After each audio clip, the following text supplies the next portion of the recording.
Bismillahirrahmanirrahim. Assalamu alaikum. This is your science teacher. Today we are going to discuss our new chapter, chapter number 2, that is Man and Environment 2. अच्छा, ये man and environment का chapter हमने इससे पहले भी पढ़ चुके हैं। अब हम इसका सेकंड पार्ट पढ़ रहे हैं और इसके अंदर हमारा पहला टॉपिक है कार्बन डाइऑक्साइड साइकिल। साइकिल से मुराद होता है रिपीटेशन, किसी चीज की बार बार दोहराई। तो कार्बन डाइऑक्साइड साइकिल ये है कि एटमॉस्फेयर में कार्बन डाइऑक्साइड 0.03% होती है। अब वो किस तरीके से सर्कुलेट होगी और वापस एटमॉस्फेयर में कैसे 0.03 का लेवल मेंटेन रहेगा।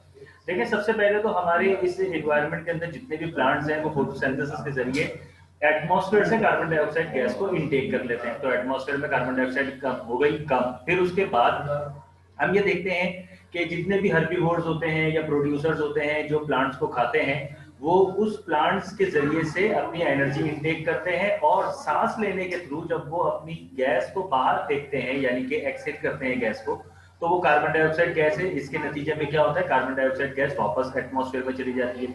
अच्छा, दूसरी चीज ये है कि जब ये प्लांट्स मुरझा जाते हैं, मर जाते हैं, जमीन के अंदर खत्म तबाह बर्बाद हो जाते हैं, तो इनकी जितनी भी एनर्जी है वो सॉइल में चली जाती है। जितने भी आपके एनिमल्स हैं जब वो मर जाते हैं सॉइल में चले जाते हैं, डिकम्पोज हो जाते हैं, फिर उसमें से कोई केमिकल कंपाउंड्स निकलते हैं, इंडस्ट्रीज के अंदर बनाए जाते हैं, तो उसमें गैसेस के थ्रू कार्बन डाइऑक्साइड गैस वापस एटमॉस्फेयर में मेंटेन हो जाती है। तो इसे हम कहते हैं कार्बन डाइऑक्साइड साइकिल। नेक्स्ट है हमारे पास नाइट्रोजन साइकिल। कैसे एटमॉस्फेयर में नाइट्रोजन का लेवल बरकरार रहता है। तो सबसे पहले आप देखें, हमारे पास कुछ बैक्टीरियाज होते हैं जिनको हम कहते हैं नाइट्रोजन फिक्सिंग बैक्टीरिया।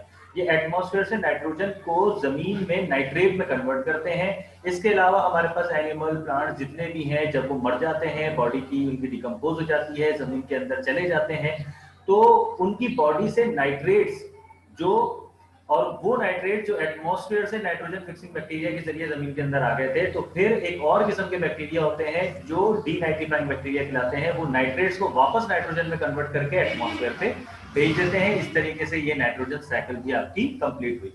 नेक्स्ट हम देखते हैं वाटर साइकिल के।